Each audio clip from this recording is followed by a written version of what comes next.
चलो guys start करते हैं अगला यूनिट अपना, यूनिट नंबर 8 जिसका नाम है bailment and pledge.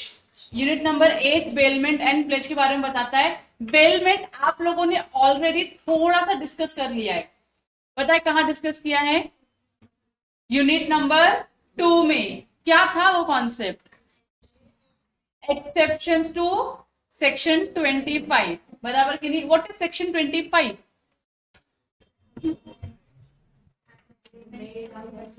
An agreement made without consideration is a valid contract। ये सेक्शन 25 था। उसके एक्सेप्शंस में, sorry, an agreement made without consideration is a void agreement, ऐसा सेक्शन 25 बोलता है। बट 25 में उसके एक्सेप्शंस देके रखा हुआ है कि नहीं, ऐसे देयर आर सर्टेन अग्रीमेंट जहां पे कंसिडरेशन नहीं होता है but still that contract will be valid contract. और उसमें का एक एक्सेप्शन जो था वो था बेलमेंट, बराबर कि नहीं? तो बेलमेंट में जब मैंने आपको पढ़ाया था बेसिक सा, मैंने आपको बोला भी था कि आगे यूनिट में हम पढ़ेंगे पूरा डिटेल में। तो बेसिक सा क्या था बेलमेंट? एक बेलर होगा, एक बेली होगा। बेलर मतलब गुड्स का ओनर होगा, बेली मतलब जिसको गुड्स हम दे रहे हैं, बराबर कि नहीं? तो बेलर गुड्स का पोजेशन किसको देगा? बेली को देगा। क्यों देगा? किसी न किसी पर्पस के लिए, बराबर कि नहीं? और जैसे ही वो पर्पस अकम्प्लिश होता है तो बेली क्या करेगा? वो गुड्स रिटर्न कर देगा, या जिस डायरेक्शन में बेलर ने बोला उस डायरेक्शन में उस गुड्स को डिस्पोज ऑफ कर देगा, बराबर कि नहीं? यही कॉन्ट्रैक्ट ऑफ बेलमेंट है।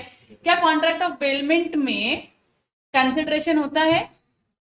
हो भी सकता है, नहीं भी हो सकता। वहां पे जब लिखा था तो in contract of bailment there may be consideration, ऐसा करके एक लैंग्वेज लिखा हुआ था, मे का लैंग्वेज लिखा हुआ था। तो there may be consideration, there may not be any consideration in the contract of bailment. यहां तक क्लियर हो गया? बेलर जो होता है गुड्स का ओनर होता है, और जो बेली होता है उस गुड्स का पोजेशन होल्ड करता है, खाली इतना ही है। ओनरशिप ट्रांसफर होती है क्या बेलमेंट के कॉन्ट्रैक्ट में? नहीं, ओनरशिप ट्रांसफर नहीं होती, खाली पोजेशन ट्रांसफर होता है। ओनरशिप किसके पास रहती है? बेलर के पास ही रहती है। यहां तक क्लियर है आप लोगों को? बस उसका ही आपको डिटेल डिस्क्रिप्शन पढ़ना है अभी। उसके आगे आता है प्लेज। प्लेज का मतलब होता है गिरवी रखना, सिक्योरिटी में देना किसी भी गुड्स को। तो प्लेज में भी दो पार्टीज होती है, एक पॉनर होता है, एक पॉनी होती है। और वो क्या करेंगे फिर? एक पर्सन अपने गुड्स का पोजीशन किसी और को देगा, गिरवी रखेगा, और उसके बदले में कुछ लोन लेगा, और कुछ अग्रीमेंट होता है कि जैसे आप लोन रीपे करोगे हम आपको गुड्स की कस्टडी रिटर्न दे देंगे, बराबर कि नहीं? That is known as pledge. तो आपको पूरे यूनिट नंबर में खाली यही दो चीज पढ़नी है, बेलमेंट क्या होता है, प्लेज क्या होता है, और इन दोनों में डिस्टिंक्शन क्या है।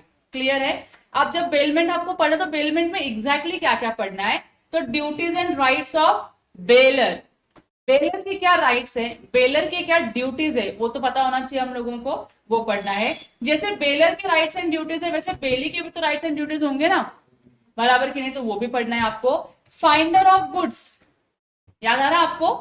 किसी का गुड्स मिला, खोया हुआ गुड्स मिला, तो उसका क्या सिचुएशन है? क्योंकि जब खोई हुई गुड्स मिलती है किसी भी पर्सन को, जो फाइंडर होता है उसके ऊपर भी तो बेली वाली रिस्पॉन्सिबिलिटी आती है, बराबर कि नहीं? You have to hold the goods as the bailee will hold the goods. Man of prudence वाला रूल लग जाता है। आपके पास पोजीशन है लेकिन ओनरशिप है क्या? नहीं है, तो उसके क्या सिचुएशंस है? और फिर उसके आगे जनरल लीन एंड पर्टिकुलर लीन। लीन मतलब होता है चार्ज, तो जनरल चार्ज क्या होता है और पर्टिकुलर चार्ज क्या होता है वो पढ़ेंगे बेलमेंट के अंदर। फिर उसके आगे हम क्या पढ़ेंगे? प्लेज। प्लेज में हम rights of pony and rights of पॉनर पढ़ेंगे कि पॉनी का क्या राइट्स होता है, पॉनर का क्या राइट्स होता है। उसके साथ ही साथ प्लेज बाय मर्केंटाइल एजेंट, अगर हमारा मर्केंटाइल एजेंट हमने अपॉइंट किया, who is an mercantile agent? जिसको एक पर्सन ने, एक प्रिंसिपल ने क्या किया है, पर्टिकुलर काम के लिए गुड्स को बेचने और खरीदने के लिए क्या क्या अपॉइंट करके रखा हुआ है, बराबर कि नहीं? उसको मर्केंटाइल एजेंट बोलते हैं। तो मर्केंटाइल एजेंट ने अगर कोई गुड्स प्लेज किया तो उसकी क्या रिस्पॉन्सिबिलिटीज होती है वो आपको यहाँ पे पढ़ना है। And at last you have to learn the distinction between the bailment and the pledge. बस छोटा यूनिट है, फटाफट खत्म हो जाता है, तो आप लोगों को पेशेंस रख रख के सीखना है, ठीक है? फैन पास करना है क्या? चलो, क्लियर है यहां तक? अब देखो क्या लिखा है, बेलमेंट होता क्या है एक्चुअल में। तो बेलमेंट जो है एक फ्रेंच वर्ड से डिराइव हुआ है। वो फ्रेंच वर्ड क्या है? बैलर और बैलियर, ठीक है? तो ये एक फ्रेंच वर्ड है जिसका मीनिंग क्या होता है? टू डिलीवर, डिलीवर करना। तो बेलमेंट में तो वही हो रहा था ना, गुड्स की डिलीवरी हो रही थी from one person to another person, goods का पोजेशन जा रहा था from one person to another person. तो बेलियर का मतलब क्या होता है? To deliver. And bailment etymologically means handing over और चेंज ऑफ द पोजेशन। तो इसका लिटरल मीनिंग क्या निकलता है कि आप क्या कर रहे हो? चेंज कर रहे हो पोजेशन, या गुड्स को हैंड ओवर कर रहे हो किसी और को, या पोजेशन को आप चेंज कर रहे हो। ये जनरल बेलमेंट का मीनिंग निकलता है। यहां तक क्लियर हो गया? अब आगे बेलमेंट कौन से सेक्शन में लिखा हुआ है? 148 में लिखा हुआ है, bailment is the delivery of goods by one person to another for some purpose upon a contract that the goods shall when the purpose is accomplished be returned or otherwise disposed of according to the direction of the persons delivering them। तो deliver कौन करता है? Baler. किसको deliver करता है? बेली को। बराबर की नहीं? तो जैसे ही पर्पस, जिस पर्पस के लिए गुड्स हमने डिलीवर किया था वो पर्पस अकम्प्लिश हो जाता है, तो बेली की रिस्पॉन्सिबिलिटी है गुड्स या रिटर्न कर दे बेलर को, या तो क्या करे? जिस डायरेक्शन में डिस्पोज ऑफ करने बोला है उस डायरेक्शन में डिस्पोज ऑफ करे। तो एग्जाम्पल, फॉर एग्जाम्पल, ये मेरी कैल्सी है, ये मेरी कैल्सी है, मैं इसको ओन करती हूँ, मानो इस कैल्सी को मैं ओन करती हूँ, तो मैं कौन बन गई? Baler. Owner is baler in the contract of bailment. बराबर की नहीं? अब मेरी कैल्सी मेरे क्लासरूम में पड़ी है, अनुराधा आती बोलती है मैं ना अपनी कैल्सी घर पे भूल गई, एग्जाम देने के लिए जाना है, प्लीज अपनी कैल्सी दे दो। तो मैं क्या करूंगी? ना बोलूंगी उसको? नहीं। तो मैंने क्या किया? अनुराधा को अपना कैल्सी दे दिया। अनुराधा को मैंने क्या किया? अपना कैल्सी दिया, यूज करने के लिए दिया ना उसको। और मैंने क्या बोला? अनुराधा यूज कर लेगी तो कैल्सी रिटर्न देना, मुझे क्लासरूम में लगता है कैल्सी। ठीक है? तो अनुराधा कौन बन गई? मेरी बेली बन गई। मैं गुड्स की ओनर हूं, मेरे पास गुड्स का पोजीशन था, अनुराधा आई, उसको एग्जाम में यूज करने के लिए उसने क्या किया? वो कैल्सी मुझसे मांग लिया, मैंने उसको एग्जाम में यूज करने के लिए कैल्सी दे दिया। तो अभी पर्पस हमारा अकम्प्लिश हो रहा है यहाँ पे। बराबर की नहीं? जैसे, और मैंने इसको क्या बोला? अनुराधा जैसे एग्जाम खत्म हो जाएगी तो कैल्सी लाके रिटर्न दे देना मुझको।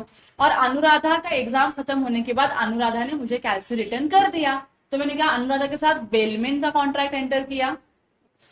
यस, अनुराधा के साथ मैंने क्या किया है? बेलमेंट का कॉन्ट्रैक्ट किया हुआ है। ये समझ में आ रहा है आप लोगों को? अब मैं चाहे तो इस यूज के लिए मैं अनुराधा को बोल सकती हूँ पैसे देना, एग्जाम में आप 3 घंटा यूज करोगे, 3 घंटे के 30 रुपए होता है, तो 30 रुपए लाके दे दो मुझको। बोल सकती हूँ कि नहीं? तो क्या ये बेलमेंट माना जाएगा? Yes, it is a bailment, क्योंकि बेलमेंट में कंसिडरेशन हो भी सकता है, कंसिडरेशन नहीं भी हो सकता।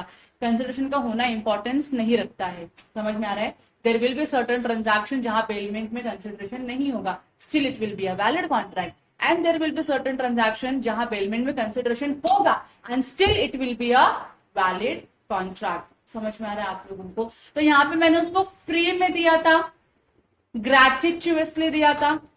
पता नहीं वर्ड आपको पता ना ग्रेटिट्यूअस का? फ्री वाला मैंने इसको फ्री में यूज करने के लिए मैंने कैल्सी दिया, तो ये हमारा क्या बन चुका है? एक कॉन्ट्रैक्ट ऑफ बेलमेंट बन चुका है बिटवीन मी एंड अनुराधा। यहां तक क्लियर हो गया? सिंपल है, ज्यादा कुछ डिफिकल्टी नहीं है इसमें। अब बेलमेंट में कितनी पार्टीज होती है? दो ही देखा हमने, एक होता है बेलर, दूसरा होता है बेली। बेलर कौन होगा? जो गुड्स डिलीवर कर रहा है। और बेली कौन होगा? To whom the goods are delivered, जिसको गुड्स मिला वो बेली, जिसने गुड्स दिया वो बेलर। यहां तक क्लियर हो गया? अब यहाँ पे 3 एग्जाम्पल दिए हैं, नहीं 3 नहीं 4 एग्जाम्पल है। देखो एग्जाम्पल 1 में लिखा है एक्स अपने कार के डिलीवर करता है रिपेयर करने के लिए वाई को। मतलब एक्स की कोई कार है, देखो ये एक्स की कार है, दिख रही है आप लोगों को एक्स की कार इसकी खराब हो चुकी है, डेंटिंग पेंटिंग करवाना है, तो इसने किसको दे दिया? वाई को दे दिया। और वाई को क्या बोला कि वाई तू मेरा ये कार को रिपेयर कर दे। अब क्या वाई फ्री में कार रिपेयर करेगा? नहीं। जब एक्स ने अपनी गाड़ी लेकर गया, वाई की गैराज में पार्क कर दिया, तो क्या एक्स ने अपने गुड्स का डिलीवरी किया है? क्या वाई उस गुड्स पे कुछ काम करने वाला है? पर्पस है यहाँ पे कुछ, क्या पर्पस है? गाड़ी को रिपेयर करके देना, तो वाई इस पे काम करेगा और फिर क्या करेगा? एक्स को बोलेगा आओ अपनी गाड़ी लेके जाओ। तो जिस पर्पस के लिए बेलर ने बेली को गुड्स दिया था, वो पर्पस अकम्प्लिश होने के बाद bailee was suppose to return the goods to the bailor. अब इसके लिए इसको क्या मिलेगा? रिपेयर्ड कार मिलेगा। इसकी कार रिपेयर हो गई, सर्विस लिया इसने, सर्विस कार रिपेयरिंग सर्विस लिया, और वाई को क्या मिलेगा? पैसा मिलेगा। उसने कार रिपेयर किया, सर्विस प्रोवाइड की, तो उसको पैसा तो मिलना चाहिए कि नहीं मिलना चाहिए? क्या ये कॉन्ट्रैक्ट ऑफ बेलमेंट है? Yes. So where X delivers his car for repair to Y, X is the baler and Y is the bailey. यहां तक क्लियर हो गया? सेकेंड एग्जाम्पल, X ने क्या किया, एक पीस ऑफ क्लोथ भेजा Y को. मतलब मैं कौन हूं? मैं एलीट गुरुकुल है, मैं एलीट गुरुकुल हूं, मुझको मेरे एम्प्लॉयज के लिए क्या बनवाना है? यूनिफॉर्म बनवाना है. तो मैंने क्या किया, बीइंग एन एलीट गुरुकुल, मैंने एक टेलर पकड़ा, और टेलर पकड़ा मैंने मनीष अग्रवाल. मल्होत्रा को अफोर्ड नहीं कर पा रहे, तो हमने क्या किया, मनीष अग्रवाल को क्या किया, कॉन्ट्रैक्ट दे दिया कि भैया ये देखो ड्रेस पीस है, ये शर्ट के लिए, ये पैंट के लिए और ये ब्लेजर के लिए. हमने उसको 3 अलग अलग टाइप के क्या दे दिए, पीस ऑफ क्लॉथ दिए, और हमने इसको बोला भैया आपकी रिस्पॉन्सिबिलिटी है, मनीष जी आपकी रिस्पॉन्सिबिलिटी है, ये पीस ऑफ शर्ट जो यूजलेस है, पीस ऑफ कपड़ा जो अभी यूजलेस है, इसका आप शर्ट बनाइए, पैंट बनाइए, ब्लेजर बनाइए, जो भी साइज हमने दिया है उस साइज का, जो भी क्वांटिटी हमने दिया उतनी क्वांटिटी का, बराबर कि नहीं? तो हमने गुड्स खरीदा, गुड्स क्या है इसमें, पीस ऑफ क्लॉथ है, हमने ये गुड्स खरीदा, हमने किसको दिया ये गुड्स, जाके मनीष जी को दिया. मनीष जी क्या करेंगे, इसके ऊपर काम करेंगे, टेलरिंग का काम करेंगे, कट करेंगे, सिलाई करेंगे, और फिर वो हमको रिटर्न करेंगे. तो मैंने गुड्स खरीदा, गुड्स का पोजीशन मैंने मनीष जी को दिया, मनीष जी ने उसके ऊपर कुछ काम किया अगड़म वगड़म, और वो काम करने के बाद जो आउटपुट है, बेलर ने बोला था आउटपुट हमको रिटर्न दे देना, आउटपुट रिटर्न दे दिया. तो क्या ये कॉन्ट्रैक्ट ऑफ बेलमेंट है? Answer is yes. तो यहाँ पे एलियट गुरुकुल क्या बन गया, बेलर. मनीष अग्रवाल क्या बन गया, बेली. यहां तक क्लियर है आप लोगों को? अब ये तो मनीष अग्रवाल फ्री में तो काम करेगा नहीं हमारे लिए, तो उसने क्या ले रहेंगे, हमसे पैसे लिए रहेंगे. तो क्या ये कॉन्ट्रैक्ट ऑफ बेलमेंट माना जाएगा? यस, पैसे वाला कॉन्ट्रैक्ट भी बेलमेंट का कॉन्ट्रैक्ट हो सकता है. तो यहाँ पे हमने इनको कपड़ा दिया और इन्होंने हमको क्या दिया, ड्रेस बना के दिया उसका. तो हमने इनको क्या दिया, पैसे दिए इनकी सर्विस यूज करने के लिए. तो यहाँ पे क्या होता है, कॉन्ट्रैक्ट ऑफ बेलमेंट अराइज होता है. सेकेंड एग्जाम्पल क्लियर है आप लोगों को? सिंपल सिंपल चीजें, रोजमर्रा की जिंदगी वाली चीजें हैं आप लोगों की. अब third example, goods given to a friend for his new house, for his own house without any charges. अभी आपने क्या दिया, कुछ गुड्स दे दिया अपने फ्रेंड को. जैसे आपके घर में कोई शोपीस था, तो आपको लगा कि मेरे पास ये एप्रोप्रिएट प्लेस नहीं है शोपीस को रखने का. तो आपने क्या देखा, आपका फ्रेंड का नया घर बना है, तो आपने क्या बोला, लेके जा तू. दे दिया उसको आपने, फ्री में दिया. पैसे लोगे उससे? फ्रेंड से पैसे लेता है कोई?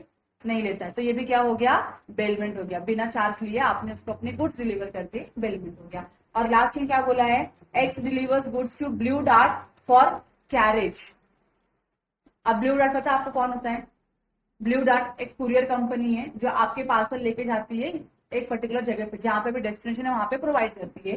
तो एक्स ने क्या किया, ब्लू डार्ट को, एक्स ने क्या किया, ब्लू डार्ट को गुड्स दिया और बोला ये किसको दे दो, तो वाई को दे दो. और ब्लू डार्ट कौन है, अपनी कुरियर कंपनी है. तो एक्स कौन बन गया, बेलर बन गया. गुड्स किसको दिया, ब्लू डार्ट को दिया. तो ब्लू डार्ट क्या बन गया, बेली बन गया. क्यों दिया ब्लू डार्ट को गुड्स? ताकि आप ये गुड्स को डिलीवर करो. तो पर्पस क्या है, समझ में आ रहा है आप लोगों को? गुड्स की डिलीवरी करना पर्पस है. तो अगर एक्स ने गुड्स डिलीवर किया ब्लू डार्ट को, ताकि वो ब्लू डार्ट क्या करे, मिस्टर वाई को वो गुड्स प्रोवाइड कर सके, तो एक्स बन गया बेलर, ब्लू डार्ट बन गया बेली, जो वाई के बिहाफ में गुड्स होल्ड कर रहा है. और जैसे ही वाई के डेस्टिनेशन पे पहुंचेगा, ब्लू डार्ट की रिस्पॉन्सिबिलिटी है, वो गुड्स किसको देनी है, उसको वाई को प्रोवाइड करनी है. यहां तक क्लियर है? यहां तक क्लियर है? तो ये भी क्या है, कॉन्ट्रैक्ट ऑफ बेलमेंट है. समझिए आप लोगों को. तो 2-4 ट्रांजैक्शन नहीं, बहुत सारे ट्रांजैक्शन को कवर किया, जहां पे आप अपने गुड्स का ओनरशिप किसी और को देते हो, और सॉरी पोजेशन किसी और को देते हो, और बोलते हो इसको क्या कर दो, आप उस पर्सन को दे दो, किसी पर्टिकुलर पर्पस के लिए देते हो. और उसके बाद बोलते हो कि पर्पस अकम्प्लिश होने के बाद गुड्स या तो रिटर्न करो या तो डिस्पोज करो, जैसा मैं बोलूंगा वैसा. तो इसको हम क्या बोलेंगे, बेलमेंट का कॉन्ट्रैक्ट बोलेंगे. यहाँ तक क्लियर हो गया आप लोगों को? अब बेलमेंट का कॉन्ट्रैक्ट वैलिड होने के लिए उसमें कुछ कुछ क्या लगेंगे, इसेंशियल एलिमेंट्स लगेंगे. What are those essential elements, यहाँ पे लिखा हुआ है. तो सबसे पहला क्या होना चाहिए, कॉन्ट्रैक्ट. कॉन्ट्रैक्ट रहेगा तो बेलमेंट का कॉन्ट्रैक्ट बनेगा ना. कॉन्ट्रैक्ट नहीं होगा तो बेलमेंट का कॉन्ट्रैक्ट हो सकता है क्या? नहीं. So bailment is based upon a contract. ये एक्सप्रेस भी हो सकता है और इंप्लाइड भी हो सकता है. No consideration is necessary to create the valid contract of bailment. अगर आपके बेलमेंट के कॉन्ट्रैक्ट में कंसिडरेशन नहीं है तो आप ये मत बोलना कहीं पे भी जाके कि कॉन्ट्रैक्ट क्या है, इनवैलिड है। कॉन्ट्रैक्ट वैलिड होगा कि बेलमेंट में कंपलसरी नहीं है कंसिडरेशन का होना। हाँ तो क्लियर हो गया, पहला पॉइंट क्लियर है, कॉन्ट्रैक्ट होना चाहिए। दूसरा पॉइंट क्या बोल रहा है, डिलीवरी ऑफ गुड्स होनी चाहिए, तभी तो बेलमेंट बोलेंगे हम लोग।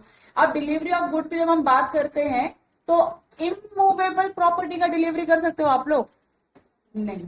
सो it involve delivery of the goods from one person to another for some purpose. Bailment is only for movable goods and never for immovable goods. तो आप ऐसा नहीं बोल सकते हो कि देख सुन मैं क्या कर रहा हूं, मैं मेरे गांव जा रहा हूं तो मेरा घर है ना 1 हफ्ते के लिए खाली है, तुझे पार्टी करनी होगी तो तू मेरा घर यूज कर सकता है, इसके लिए ये ले मेरा घर अपने पास रख, जब तेरे को जरूरत पड़ेगी इस घर को खोलना और यूज करना, और जब मैं रिटर्न आ जाऊंगा अपने गांव से तो मेरा घर लाके मुझको रिटर्न दे देना। पॉसिबल है क्या? तो जब हम बेलमेंट की बात करें तो bailment can never be of immovable good, it has to be movable goods only. तभी तो एक पर्सन से दूसरे पर्सन के पास जाएगा ना, वरना कैसा जाएगा रे इमूवेबल गुड्स किसी और के पास? और कैसे बेलमेंट बनाओगे आप लोग उसको? बेलमेंट होने के लिए क्या होना चाहिए, मूवेबल गुड्स ही होना चाहिए। अब गुड्स की डिलीवरी दो टाइप की हो सकती है, या तो ये एक्चुअल डिलीवरी होगा या तो ये कंस्ट्रक्टिव डिलीवरी होगा। What is actual delivery? तो अनुराधा मेरे पास आई और बोली मैम कैल्सी चाहिए, मैंने अनुराधा को कैल्सी दे दिया, क्या ये एक्चुअल डिलीवरी है? मैंने ये जो रिमोट है, ये रिमोट जो है मुझको दिल्ली पहुंचाना था, तो मैंने क्या किया, ब्लू डार्ट या प्रोफेशनल कुरियर की सर्विस थी, मैंने उनको दिया और बोला दिल्ली पहुंचना चाहिए, और दिल्ली पहुंच गया। तो क्या ये एक्चुअल डिलीवरी है? एक्चुअल डिलीवरी है ना, मतलब गुड्स एक पर्सन से दूसरे पर्सन को मिला, एक्चुअल डिलीवरी है कि नहीं है? गुड्स एक जगह से दूसरी जगह पे गया, एक्चुअल डिलीवरी है कि नहीं है? यस, तो इसको एक्चुअल डिलीवरी बोलते हैं। तो delivery of a car for repair to workshop, तो आप कार लेके जाते हो वर्कशॉप पे देते हो ताकि वो क्या कर सके, इसको रिपेयर कर सके, तो आपने एक्चुअल डिलीवरी किया ना? एक्चुअल डिलीवरी किया कि नहीं किया? यस। तो कंस्ट्रक्टिव डिलीवरी क्या होती है?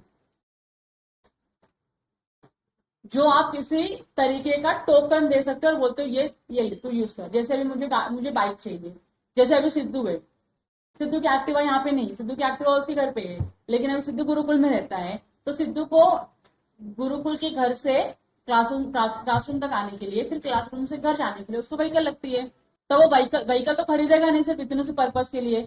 तो उसने क्या बोला कि सर अपनी जो गुरुकुल की एक्टिवा है मुझको मिल सकती है क्या यूज करने के लिए? तो विनायक सर ने बोला हाँ मिल जाएगी, कोई दिक्कत नहीं है, लेके जा तो क्या विनायक सर ने इसको एक्टिवा उठा के दिया, सिद्धू एक्टिवा आज से तेरी हुई, ऐसा बोलेगा क्या?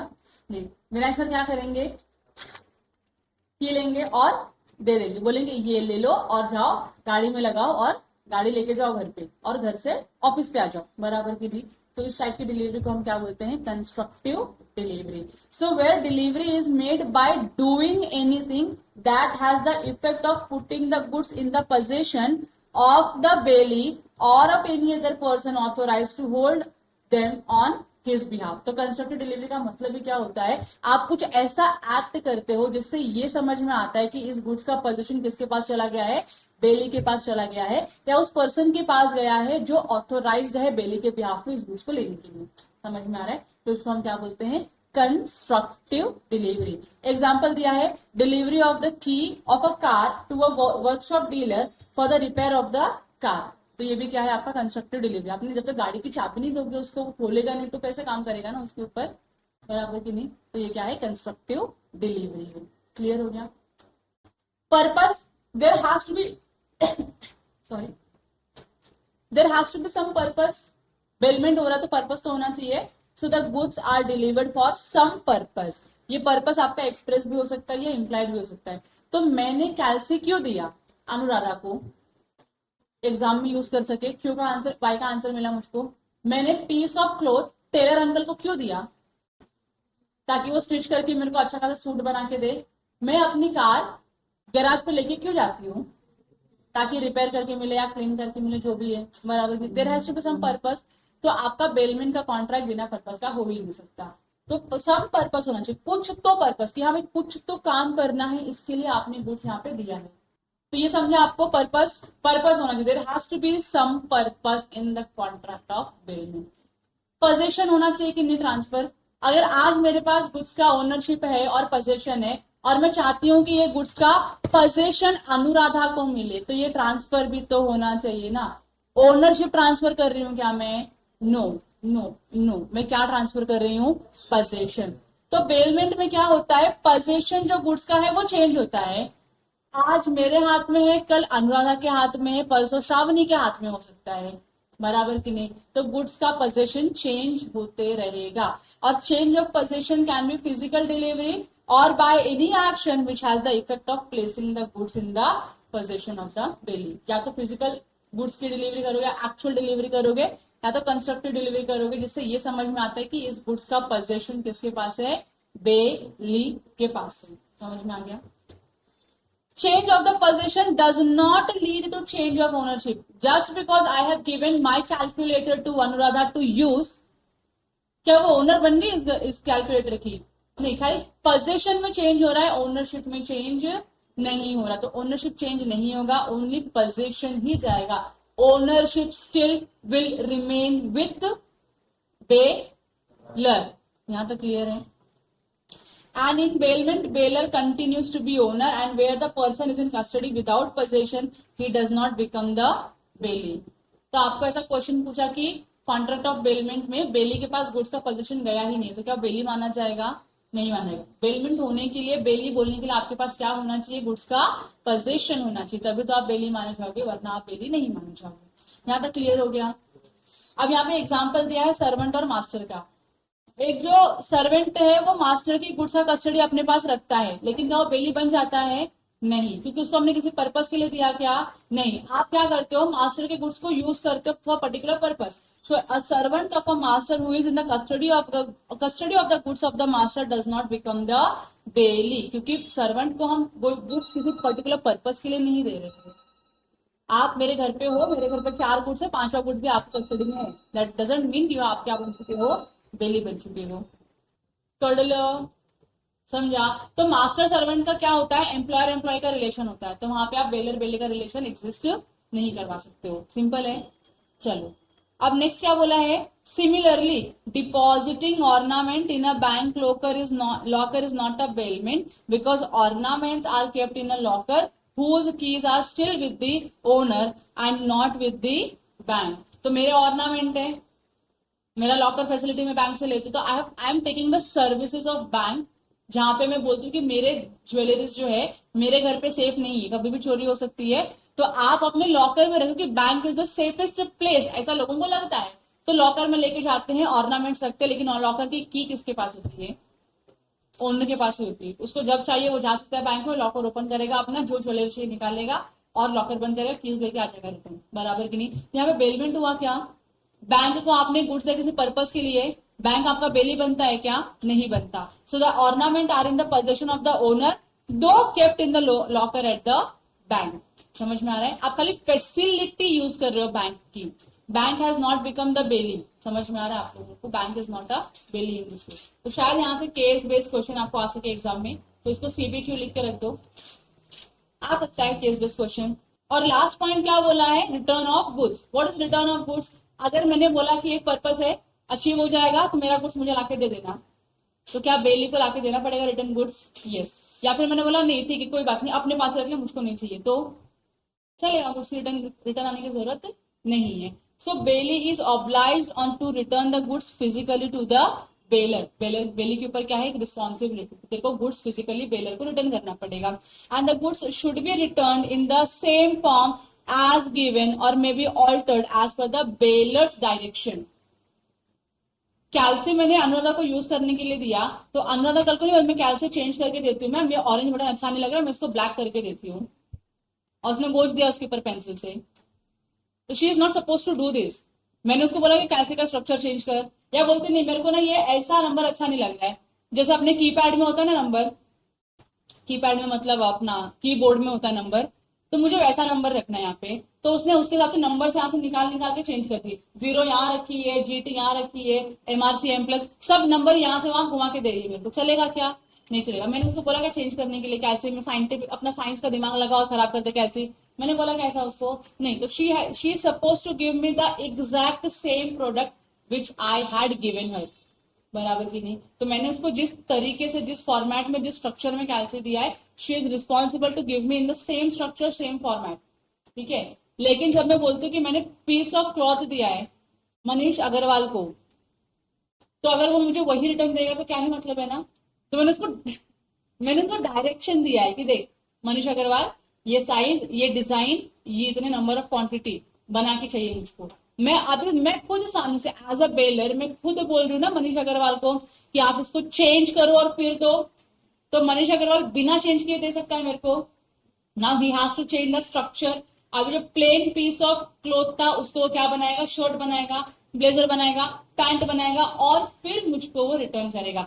तो बेलर ने ऑल्टर करने का जो डायरेक्शन दिया था उस डायरेक्शन पे आपने ऑल्टर किया उस गुड्स को, करेक्ट और नॉट। हाँ, तो आपने गुड्स रिटर्न किया। It should be noted that the exchange of goods should not be allowed. Goods exchange करने का नहीं। मैंने व्हाइट शर्ट दिया, व्हाइट शर्ट पीस दिया तो मुझे क्या मिलना चाहिए, व्हाइट शर्ट ही मिलना चाहिए। येलो शर्ट दिया तो गुड्स एक्सचेंज हो गया ना मेरा, ऑल्टर्ड किया, मेरे डायरेक्शन से किया, क्या नहीं किया। And the bailee can not deliver some other goods even not those of higher value. Bailment में जो गुड्स बेलर ने बेली को दिया, bailee has to return the same goods. उससे ज्यादा वैल्यू का गुड्स, उसके कम वैल्यू का गुड्स नहीं। मैंने क्या दिया था तुझको, मुझको वही रिटर्न चाहिए मेरा। समझ में आ रहा है। मैंने चेंज करने के लिए बोला एंड यू हैव चेंज तो ठीक है, कोई दिक्कत नहीं। मैंने बोला एज इट इज चाहिए मुझको। अभी तुमको मैं एक्टिवा दे रही हूँ, सिद्धू को एक्टिवा दिया, एक्टिवा लेके जा रहा है, वो बोलते हैं कलर अच्छा नहीं लग रहा है, व्हाइट व्हाइट क्या एक्टिवा रखा है लोगों ने, ठीक इसको डिजाइन करते हैं। और उसने डिजाइन किया गुजराती स्टाइल में। व्हाट इज गुजराती स्टाइल का डिजाइन, स्टोन, स्टोन आते पता है ना। स्टोन्स लिया और उसने पूरी एक्टिव, मैंने एक रील देखा है ऐसा, पूरी एक्टिवा को स्टोन से डिजाइन कर दिया। ग्लू लगा लगा के एक एक स्टोन चिपकाया बंदे ने। मतलब जितना भी white area, grey area, pink area था, सबको उसने क्या किया, कलरफुल नवरात्रि का गरबा का जो ड्रेस होता है वो ड्रेस बना दिया पूरा का पूरा। बताओ ये एक्सेप्टेबल है क्या। नहीं। मैंने उसको क्या, जिस फॉर्म में मैंने एक्टिवा दी थी, सिद्धू को उसी फॉर्म में एक्टिवा रिटर्न करनी चाहिए थी, उसको मॉडिफाई नहीं करना चाहिए। अब उसने मॉडिफाई करके उसको डिजाइनर एक्टिवा बना दिया है। अब हम उसको धो भी नहीं पा रहे। चलेगा क्या ऐसा, नहीं। तो बोलता है अरे मैम मैंने 2000 का स्टोन यूज किया है आपकी एक्टिवा को ठीक करने के लिए। नहीं चाहिए, नहीं चाहिए, उसको ओरिजिनल फॉर्म में लेकर आ, जैसा था वैसा चाहिए हम लोगों को, बराबर की नहीं। So the bailee can not deliver some other goods. दूसरा गुड्स मेरी एक्टिवा लेकर गया, मुझको लाके दे रहा है एक्टिवा, आपने प्रार्थना की। बोलता है मैम एक्टिवा ही तो है, क्या फर्क पड़ता है आपको, ये चलाओ वो चलाओ, सीट तो वही है, कंपनी तो वही है, चलेगा क्या ऐसा। लेकिन नहीं चलेगा। मेरी एक्टिवा लेकर गया तो you have to return my Activa only, बिना अल्टरेशन के। उसमें कुछ वैल्यू एडिशन के सर्विसेज मत दो आप लोग प्लीज, ठीक है। यहाँ तक क्लियर है। तो आपको गुड्स चेंज नहीं करना है, गुड्स बदलना नहीं है, सेम गुड्स ही आपको रिटर्न करना है। चेंज करने का डायरेक्शन है तो ही चेंज करना है, चेंज करने का डायरेक्शन नहीं है तो नहीं। तो बहुत बार होता है ना, लोग कार खरीद लेते हैं, नॉर्मल कार, फिर उसको स्पोर्ट्स कार बना देते हैं, उसमें रेडियम की लाइट्स लगवा देते हैं, कलर चेंज कर देते हैं, अंदर कुछ इंटीरियर चेंज कर देते हैं, बराबर की नहीं। तो अब इस सिचुएशन में बेलर अपना गुड्स लेके जाता है बेली के पास, जो कार डिजाइनर होते हैं उनके पास लेके जाएगा, बोलेगा मेरे को मेरी कार में ये सारे आइटम चाहिए। तो अब उसको तो चेंज करना ही पड़ेगा ना। तो वो अब तुम्हारे डायरेक्शन के हिसाब से वो चेंज करेगा और फिर आपको देगा, बराबर की नहीं। That is known as a contract of bail. Clear हो गया। तो गुड्स आपको रिटर्न करना पड़ेगा। अगर ये 5 कंडीशन आप फुलफिल कर लेते हो तो हम क्या बोलेंगे, कॉन्ट्रैक्ट ऑफ बेलमेंट क्या है, वैलिड कॉन्ट्रैक्ट है। क्लियर हो गया आप लोगों को। ये एसेंशियल एलिमेंट्स थे। अब इसके आगे आपको पढ़ना है टाइप्स ऑफ बेलमेंट, कि बेलमेंट के कितने प्रकार होते हैं। On the basis of benefit bailment can be classified in 3 types, sorry 3 types में क्लासिफाई किया हुआ है, ठीक है। बेनिफिट के बेसिस पे 3 अलग अलग तरीकों में क्या किया है, बेलमेंट को क्लासिफाई किया है। पहला, for the exclusive benefit of the baler. हो सकता है कि नहीं हो सकता है कि कॉन्ट्रैक्ट ऑफ बेलमेंट में सिर्फ और सिर्फ बेलर का भला हो रहा है, हो सकता है। या तो खाली किसका बेनिफिट होगा, बेली का हो सकता है, एक्सक्लूसिव बेनिफिट ऑफ बेली, और किसी का बेनिफिट उसमें नहीं हो रहा है। या फिर तो ऐसा भी तो हो सकता है दोनों का बेनिफिट हो, बेलर का भी और बेली का भी बेनिफिट हो। तो हम बात करते हैं बेस्ड ऑन बेनिफिट। बेनिफिट की जब बात करेंगे तो उसमें 3 टाइप के अलग अलग कॉन्ट्रैक्ट ऑफ बेलमेंट हो सकते हैं। एक ऐसा जिसमें खाली बेलर का भला हो रहा है, एक ऐसा जिसमें खाली बेली का भला हो रहा है, और एक ऐसा जिसमें दोनों का ही विन विन सिचुएशन है। तो एग्जाम्पल क्या दिया है, delivery of some valuables to the neighbourhood for safe custody without charges. आपने क्या किया, जैसे अभी आप लोग घूमने के लिए जा रहे हो, तो आपके घर में कुत्ता बिल्ली होगा, आप उसको लेके नहीं जा रहे हो, बेचारे को छोड़ के जा रहे हो आप घर पे, तो आप उसको रूम में लॉक करके जा सकते हो क्या, नहीं, क्या करते हो आप लोग, बाजू वाले को देते हो। क्यों देते हो, कि थोड़े टाइम तक, हम 4-5 दिन नहीं है, प्लीज आप इसका ध्यान रखो, खिलाओ पिलाओ उसको, जो करने का है करो, हम आने का हम गुड्स रिटर्न ले लेंगे, सॉरी अपना कुत्ता बिल्ली रिटर्न ले लेंगे। हाँ कि ना। आपने क्या किया, रिटर्न दिया, आपने कुत्ता बिल्ली दिया, और फिर आने के बाद रिटर्न ले रहे हो, समझ में आ रहा है। उसके क्या उनको चार्जेस पे करते हो, पे करते हो क्या, नहीं पे करते, फ्री में है ना। तो भला किस में हो रहा है, बेलर का कि बेली का, बेलर का भला हो रहा है। तो मैंने आपको एग्जांपल दिया कुत्ते का, क्योंकि बहुत सारे लोगों के घर में होते हैं कुत्ते, बिल्लियां होती हैं, और कितने लोगों को कुत्ते को कुत्ता बोलो तो बुरा भी लगता है। कुत्ता कैसे बोला हमारे कुत्ते को, उसका नाम है, बेटा है हमारा, फैमिली मेंबर है वो। तो लोगों को हर्ट भी होता है, तो सॉरी अगर मैंने किसी की फीलिंग को हर्ट किया, ठीक है। अब अगली बात आती है, से फॉर एग्जाम्पल मैं घर में 4 दिन के लिए नहीं हूँ, और मुझे पता है कि मेरे घर में सोने के कंगन पड़े हुए हैं, और मुझको पता है देर इज अ रिस्क कि शायद घर में चोरी हो जाए, और घर में चोरी हो गई तो मेरा कंगन गायब हो जाएगा, पैसे गायब हो जाएंगे। तो पैसे का तो दिक्कत नहीं है, लेकिन मैंने क्या किया, कंगन जो है निकाला, और मैंने जो मेरे बहुत ही ट्रस्ट वर्दी नेबर है मैंने उनको दे दिया। मैंने बोला मैं 4 दिन नहीं हूँ घर में, प्लीज आप इसको अपनी सेफ कस्टडी में रखो, क्योंकि घर बंद रहेगा तो घर में लोगों को डाउट होता है कि कोई है नहीं, तो लोग कब्जा करने का ट्राई करेंगे। तो आप क्या करिए, आपकी कस्टडी में रखिए, जब मैं रिटर्न आ जाऊंगी तो मैं मेरा जो कंगन है वो आपसे ले लूंगी। समझ में आ रहा है। तो इसमें भला किसका हो रहा है, बेलर का कि बेली का, बेलर का। तो बेलर के भला के लिए, अगर आप बेलर के भलाई के लिए आप क्या कर सकते हो, कॉन्ट्रैक्ट ऑफ बेलमेंट में एंटर कर सकते हो। पहला पॉइंट क्लियर है। दूसरा, बेनिफिट ऑफ द बेली। अब क्या है, lending of bicycle to a friend for his use without charge. तो मैंने कैल्सी दिया था अनुराधा को बिना पैसे के, तो इसमें भला किसका हो रहा है, अनुराधा का। मैंने एक्टिवा दिया सिद्धू को यूज करने के लिए बिना पैसे के, भला किसका हो रहा है, सिद्धू का। मेरा सिद्धू कौन है, बेली है, तो बेली का भला हो रहा है, हो सकता है कि नहीं हो सकता। तो वन पार्टी बेनिफिट हो सकती है, either it can be bailor who is getting the benefit out of the contract of bailment, or it can be a bailee who is getting the benefit out of the contract of the bailment. दोनों ही चलेगा, कोई दिक्कत नहीं है। आप ऐसा बोल सकते हो कि एक ही पार्टी को बेनिफिट और the contract of bailment invalid है, बोल सकते हो ऐसा आप लोग, नहीं बोल सकते, क्योंकि हमारे टाइप्स ऑफ बेलमेंट में इंक्लूडेड है कि ऐसा भी हो सकता है सिचुएशन, इससे आपका कॉन्ट्रैक्ट ऑफ बेलमेंट वॉइड या इनवैलिड नहीं होता है। यहाँ तक क्लियर है। थर्ड एग्जाम्पल, दोनों का भला हो रहा है, कार दिया रिपेयर करने के लिए, तो आपको रिपेयर्ड कार मिल रही है और उसको उसके बदले में पैसे मिल रहे हैं। मनीष मल्होत्रा को दिया, नहीं अग्रवाल को दिया हमने क्या, शर्ट पीस दिया, पैंट पीस दिया, और उनको बोला कि आप बना के कपड़े हमको दे दीजिए। तो इसमें हमको क्या मिल रहा है, शर्ट और पैंट पीस मिल रहा है रिटर्न में, और उसको क्या मिल रहा है, उसके बदले में पैसे मिल रहे हैं, बराबर कि नहीं। मेरा गोल्ड है, टूट गया है, तो मैं गोल्ड स्मिथ के पास लेके जाती हूँ, मैं बोलती हूँ इसको जरा ज्वाइन कर दीजिए आप, तो वो ज्वाइन करते, तो उन्होंने मेरे लिए रिपेयर का काम किया ज्वाइन करने का, और मैंने उसके बदले में उनको पैसे दे दिए। दोनों का भला हो रहा है कि नहीं हो रहा है। तो it is a win win situation for both the party, that is for the mutual benefit of the baler and the बेली। यहाँ तो क्लियर हो गया आप लोगों को, सिंपल है कि नहीं है। तो ये एक क्लियर हो गया। On the basis of benefit, on the basis of benefit में तीन चीजें होती है, बेलर का भला हो रहा है, बेली का भला हो रहा है, और दोनों का भला हो रहा है। यहाँ तक कोई डाउट है किसी को, नहीं है। अगला क्या है, on the basis of reward bailment can be classified into 2 types. Reward की बेसिस में 2 अलग अलग तरीके से हो सकता है, एक ग्रेटिट्यूस हो सकता है और एक नॉन ग्रेटिट्यूस। ग्रेटिट्यूस का मतलब क्या होता है, फ्री वाला बेलमेंट, बराबर कि नहीं, किसी ने काम किया उसका उसको भला उसका बेनिफिट मिल रहा है, किसी दूसरे पार्टी के लिए कोई कॉस्ट नहीं बन रहा है वो।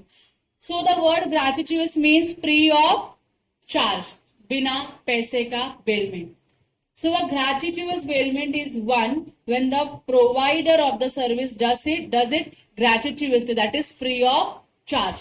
तो एक सिंपल सा एग्जांपल देती हूँ।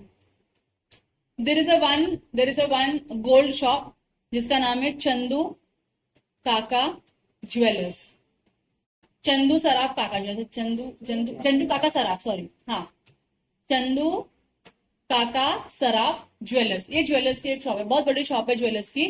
इनका बहुत ही सिंपल सा रूल है, अगर आप कोई भी गोल्ड परचेस करते हो इनके यहाँ से, और गोल्ड में आगे जाके कुछ भी आपको रिपेयर कर, जैसे मैंने बोला टूट गया है, तो रिपेयर ज्वाइनिंग का खर्चा होता है कि नहीं होता है। अगर आप वो रिपेयर करने के लिए उनके ही पास जाते हो, उनकी दुकान में जाते हो ना, तो वो आपसे उसे चार्ज नहीं करते, फ्री में करके देते आपको वो काम, समझ रहे हैं। बाकी किसी भी ज्वेलर शॉप में जाओगे आप अपना कुछ उनसे गोल्ड परचेस किया है, टूट गया या कुछ उसमें मॉडिफिकेशन है, बेसिक सा एकदम, तो वो आप जाके दोगे और तुरंत ही आपको रिपेयर करके देंगे और उसका बिल लगा देंगे कि लेबर चार्जेस इतना हुआ। बराबर कि नहीं। चंदू काका ज्वेलर्स में ऐसा नहीं होता है। उनका क्या है, आपने हमारी दुकान से कुछ लेकर गए हो, टूट गया, ज्वाइन करना है, कुछ भी है, तो वो क्या करते हैं, फ्री ऑफ चार्ज आपको वो रिपेयर करके दे देते हैं। समझ में आ रहा है। ये हो गया ग्रेटिट्यूअस बेलमेंट, जहां पे मुझको फ्री की सर्विस मिल रही है। वो अंकल के लिए, चंदू काका ज्वेलर्स के लिए वो कॉस्ट है, जो चंदू काका ज्वेलर्स बेयर करेगी, उनको सैलरी देगी, लेकिन उसका कॉस्ट मेरे ऊपर नहीं आता है। समझ में आ रही है। तो अगर मैंने किसी की फ्री ऑफ सर्विसेज को रिसीव किया है और मैंने उसके बदले में कुछ नहीं दिया है, तो इसको हम क्या बोलेंगे, ग्रेटिट्यूअस बेलमेंट। ठीक है। Such bailment would be either for the exclusive benefit of the bailer or the bailee. Again, किसी का भी benefit हो सकता है इसमें। Second क्या बोला है, non gratuitous में, this bailment means where both the parties get some benefit. That is bailment for the benefit of both bailer and the bailee. Simple है। रिवॉर्ड की बेसिस में एक को रिवॉर्ड मिलेगा, एक जगह पे हो सकता है कि दोनों को रिवॉर्ड मिले, एक जगह पे रिवॉर्ड आपको ना मिले। सिंपल है कि नहीं है, बहुत सिंपल है। तो ये आपका क्या हो गया, टाइप ऑफ बेलमेंट। एक हो गया बेस्ड ऑन द बेनिफिट, कि बेनिफिट किसको मिल रहा है, उसमें तीन होता है, बेलर, बेली और बोथ। दूसरा क्या है, basis of the reward, reward किसको मिल रहा है, तो यहाँ पे जो मैं हूं मैं बेली हूं, तो मुझे क्या मिल रहा है, रिवॉर्ड मिल रहा है। तो ये ऐसा भी हो सकता है। नॉन ग्रेटिट्यूअस भी हो सकता है। नॉन ग्रेटिट्यूअस तो दोनों पार्टी को क्या देना पड़ेगा, कुछ ना कुछ पेमेंट करना पड़ेगा, और जो एक दूसरे को पेमेंट करेंगे that will be the reward for the other person. तो अगर मैंने पैसे दिया और सर्विस ली तो ये नॉन ग्रेटिट्यूअस हो गया, बराबर से। तो मुझे भी बेनिफिट हो रहा है और उनको भी बेनिफिट हो रहा है। यहाँ तक क्लियर हो गया, यहाँ तक क्लियर है। Any doubt? नो। अब ब्रेक लो 5 मिनट का, उसके बाद हम ड्यूटीज ऑफ बेलर पढ़ेंगे।